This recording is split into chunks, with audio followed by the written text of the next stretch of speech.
Faana Artii.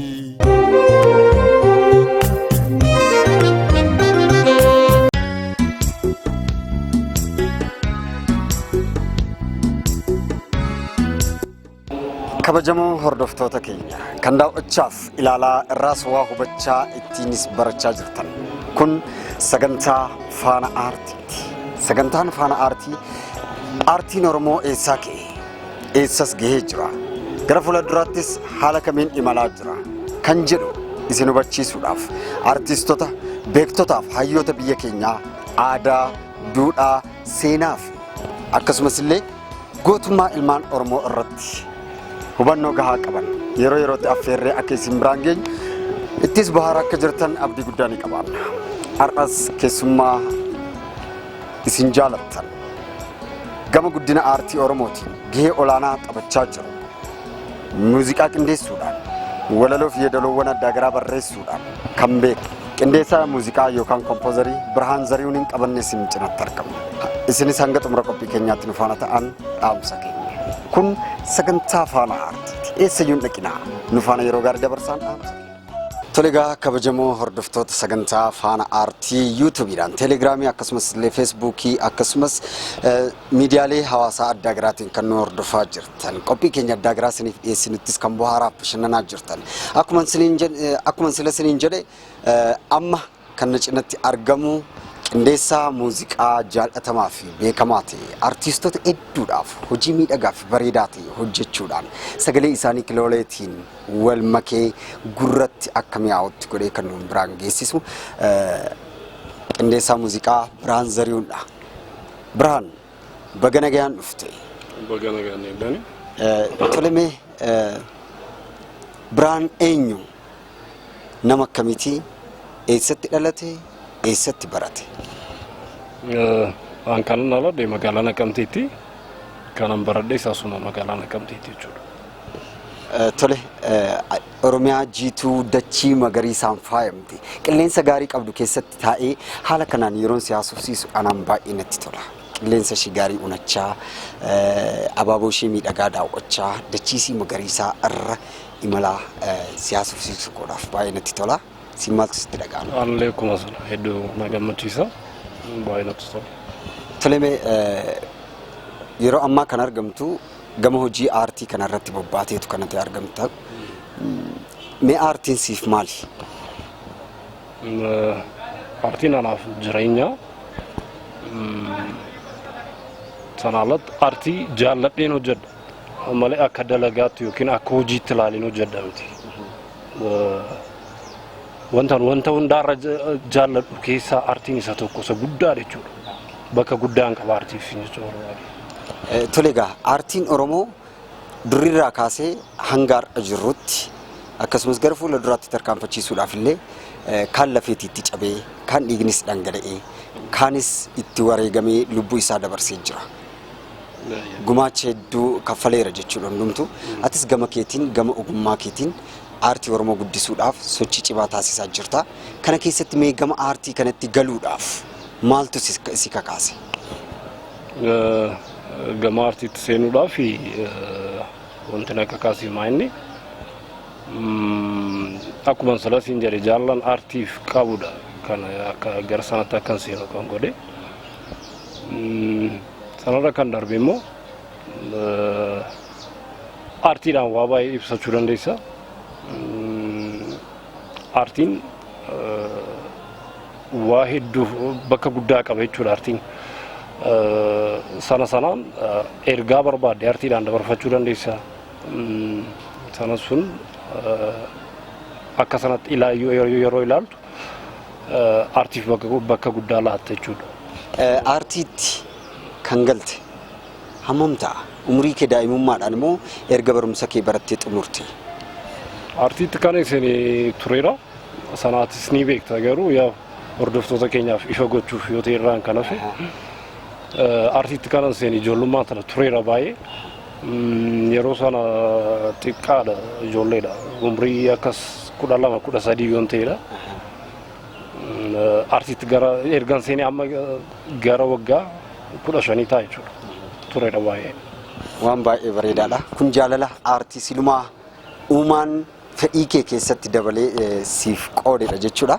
Keessaa'u muuziqaa qindeessuun baay'ee dandeettii olaanaadha. Artistiin tokko odaatiin jiraanne, odaatiin miidhagsineef, odaatiin bareechineef gara waltajjiitti ba'eellee ani jira jedhee sagalee isaa kilooleedhaan sirbuu waan danda'u natti hin fakkaatu. Mee gama hojii kanatti yeroo seentu simannaan hawaasaa akkam ture? Maatiin kee yeroo gama hojii kanatti seentu ilaalcha akkamii siif qabu turan? Si deeggaru moo yookaanis hin deemin jechuun jira? Wannoonni kana kunneen ni jiraatu. Mee kan kee maal fakkaata? Ani waan si dhibu duruma ijoollummaa irraa kaasee hawwiin koo inni guddaan qindeessaa muuziqaa ta'uu ture. Wanta sana maatiinis ni beeku. Garuu maatiin immoo maanni fedhii sanaa hin qaban turani. Isaan barumsa cimsee wanta kan biraa baradhee waan kan biraa irratti akkan bobba'uu barbaadu turan. An garuu hawwiin koo inni guddaan muuziqaa qindeessuu ijaa tureef sanarraan kan ka'e carraaqqee hedduu godhee gargaarsa rabbiitiinis bakka yaade ga'uu danda'eera jechuudha. Amma ergan bakka yaade ga'ee yoona amma stuudiyoo mataa kootii baanee amma ergan hojjechuutti ka'een booda garuu maatiinis ilaalcha isaan qaban sirraa dhufeera jechuudha. Ati akkuma manaatii baateen akkuma kiiboordii taphachuu jalqabdeen stuudiyoo mataa kee banattee? Lakki miti. Mee sanaan dura turtiin turan maal fakkaatu? Sana dura stuudiyoo adda addaa hojjechaan ture.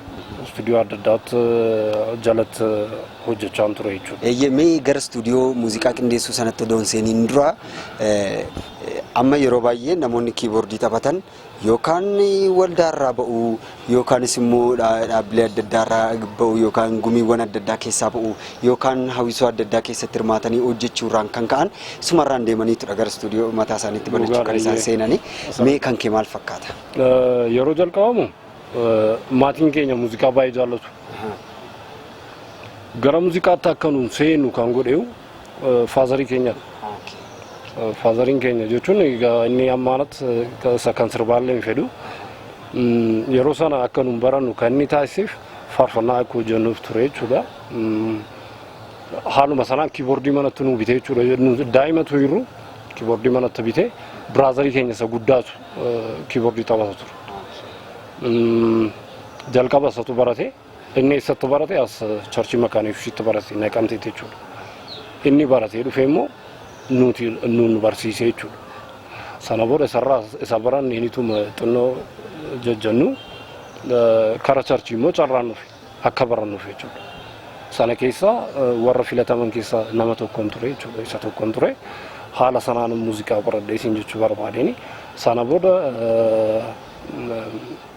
gara addunyaa sanaatii bahee immoo gara hawwisoo Wallagga Bahaatti dhufe. Ajaa'iba! Maarree hawwisoo Wallagga Bahaa jechuun hawwisoon burqaa bulluq hawwisoo artistoonni gurguddoof beekamuu ta'an hedduun keessaati burqanna. Atis carraa sana argattee sanatti hojjechuun kee waan ajaa'ibaadha. Mee turtiin hawwisoo burqaa bulluq yookaan hawwisoo godina Wallagga Bahaa keessa ture maal fakkaata? Turtiin achi keessa ture bareedaadha. Hawwisoo Wallagga Bahaa wajjin waggaa lamadha kan dalagee. Waggaa lama erga dalagee booda achi keessa turuun koo anaaf waan hedduu na fayyadeera. Maaliif yoo jette sana dura waa'ee sirboota aadaa wanti inni beeku ammaanatti kan taniin turre achi keessatti aadaa adda addaa akkan baruuf rukuttaa sirboota adda addaa sirboota aadaa waan hedduu akkan baradhu na taasiseera jechuudha. Hawwisoo keessa hojjechuun koo sana na fayyadeera. Sanarraa wanti na argadhe hanga har'aatti illee na fayyadeera jechuudha. Hojii qindeessummaa keessatti illee gahee guddaa qaba, bakka guddaa qaba na fayyadeera. Sanumarraan gara stuudiyoo immoo deeme jechuudha. Gara stuudiyoo yeroo deemu akkuma deemeen stuudiyoo mataa kootii banee miti. Stuudiyoo adda addaatti hojjechaan ture. Stuudiyoo adda addaa jalatti qaxaramee hojjechaan ture jechuudha. Isaan keessaa garuu adda durummaadhaan kanan sii kaasuu fi hojii gurguddaa kan waliin hojjennu raayyaa stuudiyoodha. Raayyaa stuudiyoo wajjin hojii baay'ee hojjenneerra. Akkasumas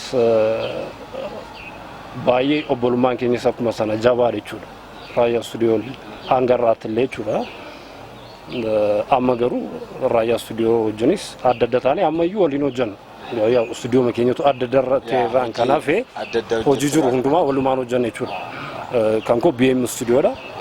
Kan raayyaa istuudiyoodha. Oodiyoon ana biratti hojjetama. Viidiyoon ammayyuu raayyaa istuudiyoo waluma qabannee jirra ammayyuu jechuudha. Maqaan istuudiyoo adda adda ta'erraan kan hafe haala kana keessa jira jechuudha. Okay, mee gara boodaatti si deebisa. Yeroo gama aartii kanatti gama hojii muuziqaa kanatti galuudhaaf kaatu fakkeenya kan godhatte kan moodela sii ta'ee nama sana keessatti akka daawwitii of ilaalaa akka namaa sanaan ta'a jettee kan hawwitu fa'aa qabda turte too gara hojii kanatti seeniin dura. Yeenan qaba. Ani hojii muuziqaa keessatti durna dhaggeeffadha. Yeroo mana si barachaa ture muuziqaa hedduun dhaggeeffadha. Faarfannaa sana dhaggeeffadha, sakaana sana dhaggeeffadha. Yeroo sanatti akka saatuun ta'ee namni hawwatu yoo jiraate Eeliyaas Malkaa. Eeliyaas Malkaa hedduun dinqisiifadha jechuudha. Sanaafuu wantooti Eeliyaas hojjetan hedduun na gammachiisa. Hanga irratti muuziqaa biyyaanatti hojjetamu keessa kanan gurra kennee waa baay'ee dhaggeeffachuurraan kanan irraa baradhe yoo jiraate muuziqaa Eeliyaasadha.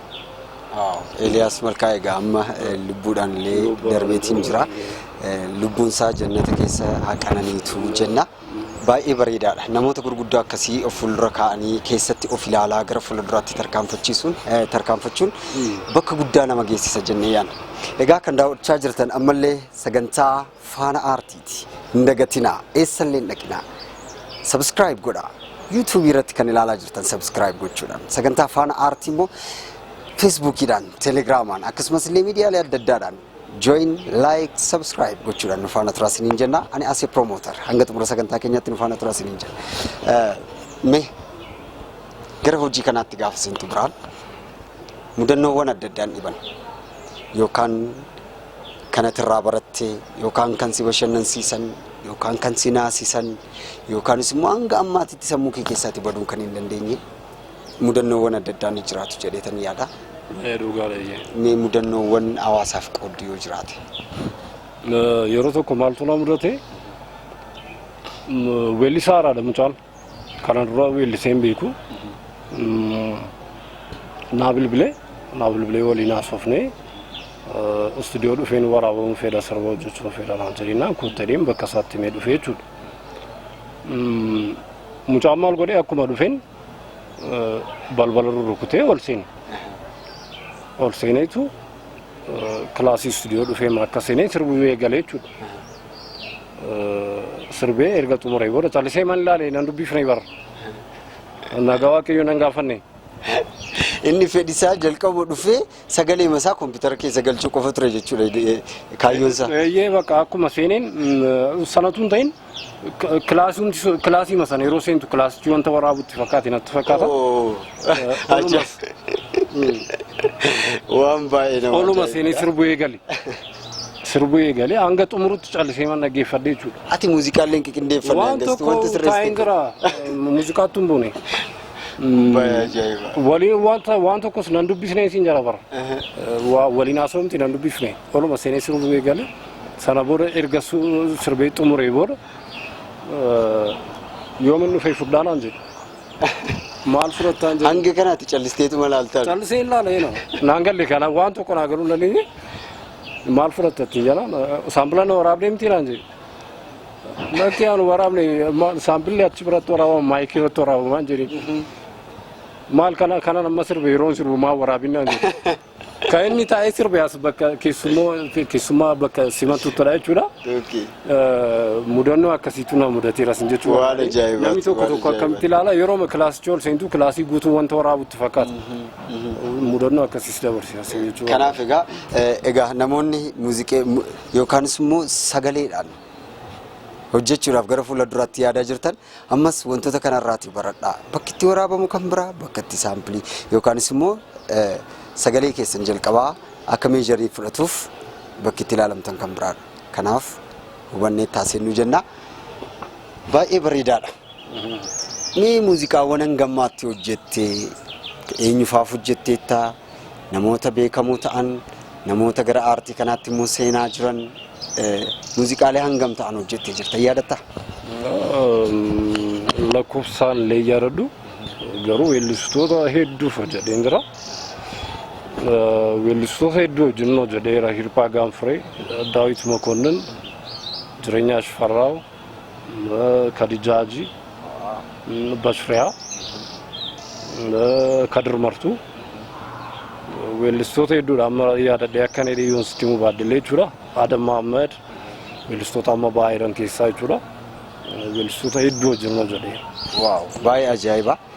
Egaa akkaa fi harkuma kana fakkaatu taphatamee kan inni gurra namaatti mi'aawuuf jechuudha. Sababni isaa kan hojjete BM Stuudioodha. Kanaaf egaa baay'ee bareedaadha. Gama guddina aartii Oromoo keessatti daa'imummaarraa eegaltee hanga ammaatitti shoora olaanaa taphachaa jirta. Aartii Oromoo gara fuulduraatti kan kana caalaatti tarkaanfachiisuudhaaf mee maal yaaddee jirta? Haala kamiinis hojjechuudhaaf qophooftee jirta?